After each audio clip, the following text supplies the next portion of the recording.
শুধু দর্শক বন্ধু, আপনারা দেখছেন একে নিউজ বাংলা। আর এই মুহূর্তে উপস্থিত রয়েছে কলকাতা হাইকোর্ট। প্রাক্তন মুখ্যমন্ত্রী মমতা বন্দ্যোপাধ্যায় আর বর্তমান মুখ্যমন্ত্রী শুভেন্দু অধিকারী প্রাক্তন মুখ্যমন্ত্রী মমতা বন্দ্যোপাধ্যায়কে বলছেন যে আপনি ফেসবুকেই থাকুন, আপনাকে বাইরে বেরোতে হবে না, আর আমরা আপনাকে বাইরে বেরোতে দেব না, বা কার্যত হুমকি দিয়ে রাখলেন বর্তমান মুখ্যমন্ত্রী শুভেন্দু অধিকারী। এই প্রসঙ্গে কলকাতা হাইকোর্টের বিশিষ্ট আইনজীবী বাবুলাল আমার সঙ্গে রয়েছেন। তিনি বলছেন যে এক্সিডেন্টলি মুখ্যমন্ত্রী শুভেন্দু অধিকারী মুখ্যমন্ত্রীর যোগ্যতা নিয়ে তিনি কিন্তু প্রশ্ন তুলে দিয়েছেন। কেননা প্রাক্তন মুখ্যমন্ত্রীকে নিয়ে যে বর্তমান মুখ্যমন্ত্রীর যে মন্তব্য অত্যন্ত দুঃখজনক। বাবুলাল সাহেব ঠিক কি বলেছেন শোনাবো আপনাদের। বলবেন। আসলে বর্তমান মুখ্যমন্ত্রী নিজের যে কতটুকু সীমানা রয়েছে, নিজের কথা বলার যে কতটা এখতিয়ার রয়েছে, কতটা সীমা অবলম্বন করা উচিত আমাদের বর্তমান মুখ্যমন্ত্রী শুভেন্দু অধিকারী সেটা ভুলে যাচ্ছেন। তার কারণ এটা দুঃখজনক হলেও সত্য যে মুখ্যমন্ত্রী শুভেন্দু অধিকারী নিজেকে এখনও পর্যন্ত বিরোধী নেতা হিসেবেই ভাবছেন হয়তো, আমার ধারণা। আমি অ্যাডভোকেট শেখ বাবুলাল অত্যন্ত সচেতনভাবে বলছি, শুভেন্দু অধিকারীর মুখ্যমন্ত্রী হওয়ার বিন্দুমাত্র যোগ্যতা নেই, ছিল না, এখনো পর্যন্ত নেই। আমি বিস্ফোরক বলছি নাকি কম বলছি বেশি বেশি আপনারা ভাববেন, কিন্তু আমি খুব সচেতনভাবেই বলছি। আমি অ্যাডভোকেট শেখ বাবুলাল অত্যন্ত সচেতনভাবে হাইকোর্ট চত্বরে দাঁড়িয়ে বলছি যে মুখ্যমন্ত্রী শুভেন্দু অধিকারীর মুখ্যমন্ত্রী হওয়ার জন্য যে যোগ্যতার প্রয়োজন, যে গ্রহণযোগ্যতার প্রয়োজন, যে মেধার প্রয়োজন, সেই মেধা সেই যোগ্যতা শুভেন্দু অধিকারীর নেই। উনি আসলে অ্যাক্সিডেন্টাল মুখ্যমন্ত্রী। তার কারণ শুভেন্দু অধিকারী যে সমস্ত কথাগুলো বলছেন, কখনো কখনো সাম্প্রদায়িক কথা বলছেন, কখনো কখনো অসাংবিধানিক কথা বলছেন, কখনো কখনো বেআইনি কথা বলছেন। প্রাক্তন মুখ্যমন্ত্রী, মহিলা মুখ্যমন্ত্রী, তিনি সমাজ মাধ্যমে তার কর্মীদেরকে, তার নেতাদেরকে, তার নেত্রীদেরকে, তার সমর্থকদেরকে উদ্দেশ্য করে লাইভ করছেন। ভালো কথা, করতেই পারেন। আমরা সকলে জানি প্রধানমন্ত্রী নরেন্দ্র মোদী মধ্যরাতে রাত্রি 2টোর সময় ফেসবুক লাইভ করেন, সকলেই জানি, দেখেছি আমরা, একাধিকবার করেছেন। তাহলে একজন রাজনৈতিক ব্যক্তি তিনি করতেই পারেন, কিন্তু তাকে বাড়ি থেকে বেরোতে দেব না। এবং শুভেন্দু অধিকারী একথা উচ্চারণ করেছেন যে যাতে বাড়ি থেকে বেরোতে না পারেন সেই ব্যবস্থা করব।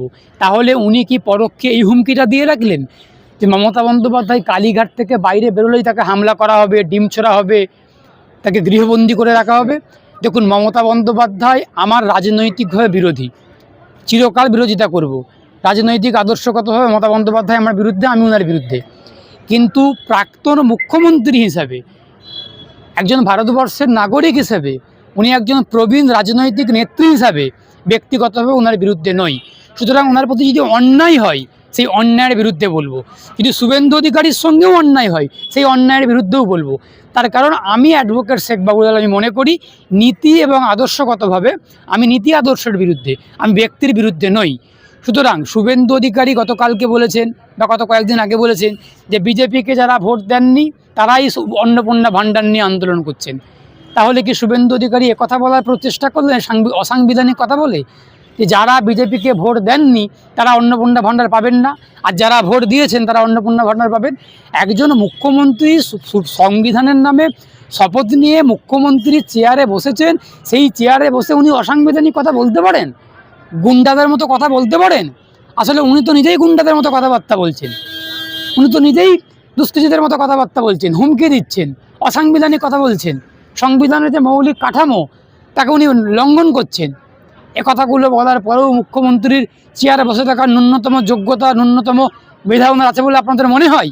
আমি অ্যাডভোকেট শেখ বাবুলাল মনে করি শুভেন্দু অধিকারী বিন্দুমাত্র মেধা, বিন্দুমাত্র যোগ্যতা মুখ্যমন্ত্রী হওয়ার জন্য ওনার নেই। তাহলে কি মনে করেন যে মমতা ব্যানার্জির যোগ্যতা ছিল না, বুদ্ধদেব ভট্টাচার্যের যোগ্যতা ছিল না, জ্যোতি বসুর যোগ্যতা? আপনি বুদ্ধদেব ভট্টাচার্যের সঙ্গে, জ্যোতি বসুর সঙ্গে মমতা বন্দ্যোপাধ্যায় শুভেন্দু অধিকারী তুলনা করছেন, এ তুলনা আমি করব না, এ তুলনা আমি অ্যাডভোকেট শেখ বাবুলাল করব না। আমি যেমন প্রফুল্লচন্দ্র সেনের সঙ্গে, যেমন সীতাশঙ্কর রায়ের সঙ্গে, আমি যেমন জ্যোতি বসু, বুদ্ধদেব ভট্টাচার্যের সঙ্গে কখনোই শুভেন্দু অধিকারী, মমতা বন্দ্যোপাধ্যায়দের তুলনা করব না। আকাশ আর পাতালের পার্থক্যটা আমরা সকলেই জানি, আকাশ কোথায় আর পাতাল জমিটা কোথায়, জমিনটা কোথায়। সুতরাং মাটির সঙ্গে আকাশের যেমন তুলনা করা যায় না, তেমন আমি ওনাদের সঙ্গে এদের তুলনা করব না। আমি শুধু এই কথাটাই বলছি সচেতনভাবে, শুভেন্দু অধিকারীর মুখ্যমন্ত্রী হওয়ার জন্য বিন্দুমাত্র যোগ্যতা এখন বর্তমানে নেই, অতীতেও ছিল না। মুখ্যমন্ত্রী হওয়ার যোগ্যতা, উনি একটা অ্যাক্সিডেন্টাল মুখ্যমন্ত্রী, আমি অতীতেও বলেছি।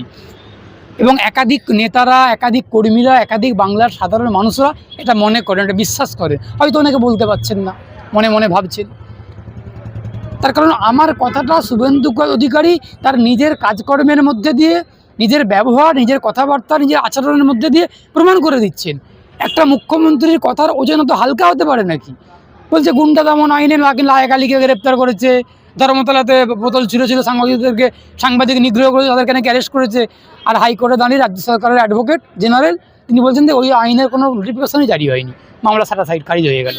মুখ্যমন্ত্রী বিধানসভাতে দাঁড়িয়ে বলছেন গুন্ডা দমন আইন পুশ করেছি, প্রয়োগ করব, আইন হলো, আর সেই আইন বাস্তবে পরিণতই হয়নি, আইন গেজেট পাবলিশ হয়নি, আইনই হয়নি।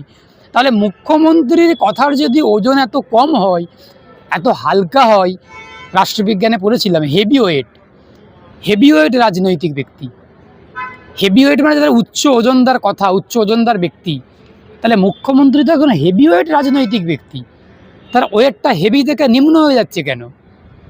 আমরা দেখেছিলাম অনুব্রত মণ্ডল হেভিওয়েট, তার দেহরক্ষী তাদের থেকে আবার কম ওয়েটের দেহরক্ষী। সুতরাং এই যে একটা হেভিওয়েট শব্দটা এই জন্যই বলা হয়, দেহের ওজন থেকে তো বলা হয় না, তার যোগ্যতা, তার চেয়ারের মর্যাদা, তার গরিমা থেকে বলা হয় হেভিওয়েট। তারা শুভেন্দু অধিকারী যখন একজন হেভিওয়েট নেতা, একজন হেভিওয়েট ব্যক্তি, তার চেয়ারটার মূল্য আছে, ওজন আছে, তাহলে তার কথাবার্তার ওজন থাকবে।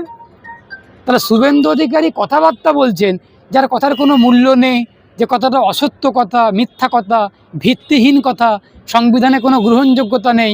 বিজেপিকে ভোট দেয়নি বলে তারা আন্দোলন করছে অন্নপূর্ণা ভাণ্ডার নিয়ে। বিজেপিকে যারা ভোট দিয়েছেন, যে সমস্ত বিজেপি কর্মীদের স্ত্রীরা, মেয়েরা, মায়েরা, বোনেরা ভোট দিয়েছেন, তারাও অন্নপূর্ণা ভাণ্ডার পাচ্ছেন না, তারাও গিয়ে আন্দোলন করছেন, তারাও গিয়ে রাস্তায় আন্দোলন করছেন, ব্লক ঘেরাও করছেন, আবার স্ত্রীদেরকে, স্বামীদেরকে মারধর করছেন। আমরা দেখতে পাচ্ছি স্বামীগুলোকে মারছে, যে তোমাদের কথা শুনে বিজেপিকে ভোট দিয়েছিলাম, আগে 1,500 টাকা লক্ষ্মীর ভাণ্ডার পেতাম, এখন সেটাও পাচ্ছি না। তোমরা আমাদেরকে বলেছিলে যে বিজেপি আসলে 1,000 টাকা করে, 3,000 টাকা করে পাবো, আমরা সেটা পাচ্ছি না। তার জন্য বরং স্বামীগুলো স্ত্রীদের হাতে মার খাচ্ছেন, যারা বিজেপি কর্মী স্বামী, তারা তাদের ওয়াইফদের হাতে মার খাচ্ছেন, এই একটাই কারণে। আপনি কলকাতা হাইকোর্টে প্র্যাকটিস করেন, একজন আইনজীবী, কথাবার্তা যা বলে নিশ্চিত ভেবেচিন্তে বলছেন। আপনি যে বলছেন শুভেন্দু অধিকারী মুখ্যমন্ত্রী হওয়ার কোনো যোগ্যতা নেই, কিন্তু শুভেন্দু অধিকারীকে যারা ভোট দিয়ে বাংলা 6 কোটি 7 কোটি মানুষ ভোট দিয়েছে, তাদেরকে তো আপনি অপমান করছেন। আমি আবারও বলছি, আমি অ্যাডভোকেট শেখ বাবুলাল অত্যন্ত সচেতনভাবে বলছি যে শুভেন্দু অধিকারীর মুখ্যমন্ত্রী হওয়ার মতো যোগ্যতা ওনার মধ্যে বিদ্যমান নেই। আমি আবারও খুব পরিষ্কার করে সচেতনভাবে বলছি, শুভেন্দু অধিকারীর মধ্যে মুখ্যমন্ত্রী হওয়ার জন্য যে যোগ্যতা, যে মেধার প্রয়োজন, সেই মেধা, সেই যোগ্যতা ওনার মধ্যে নেই।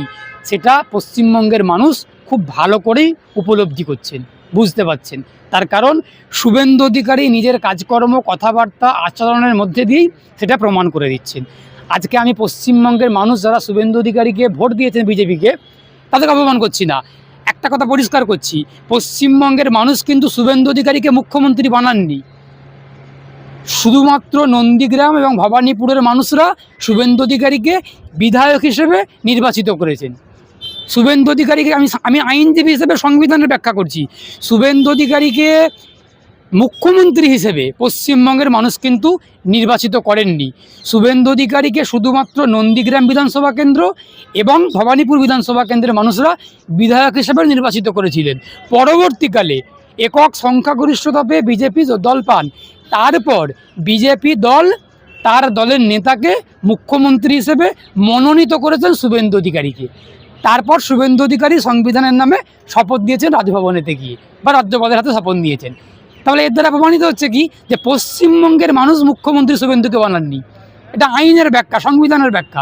এই ব্যাখ্যায় ঢুকতে গেলে, আলোচনা করতে গেলে, আমার বক্তব্য বুঝতে গেলে পড়াশুনো করতে হবে। আমি তাও ব্যাখ্যা করলাম। শুভেন্দু অধিকারীকে মুখ্যমন্ত্রী বানিয়েছেন বিজেপি, বাংলার মানুষ মুখ্যমন্ত্রী বানাননি। নন্দীগ্রাম আর ভবানীপুরের মানুষ তাকে এমএলএ বানিয়েছেন, এটা সাংবিধানিক ব্যাখ্যা। সুতরাং আমি পশ্চিমবঙ্গের মানুষ যারা ভোট দিয়েছেন তাদেরকে অপমান করছি না, তাদের সিদ্ধান্তকে আমি সম্মান জানাই গণতান্ত্রিকভাবে। কিন্তু দেখুন, সিগারেটটা স্বাস্থ্যের পক্ষে ক্ষতিকর, আমরা সবাই জানি। তাহলে সিগারেটটা যে স্বাস্থ্যের পক্ষে ক্ষতিকর, তাহলে আমি যদি বাবুলাল যদি বলি যে সিগারেটটা স্বাস্থ্যের পক্ষে ক্ষতিকর, তাহলে যারা সিগারেট খাচ্ছেন তাদেরকে অপমান করছি আমি? এটা হতে পারে? সিগারেট তো ম্যাক্সিমাম লোক খাচ্ছেন, মদ্য ম্যাক্সিমাম লোক খাচ্ছেন, তাহলে এখন বলবো যারা স্মোকার, যারা ড্রিঙ্কার, যারা মদ্যপান করেন, যারা ধূমপান করেন, তাদেরকে আমি অপমান করছি? কখনোই হতে পারে না।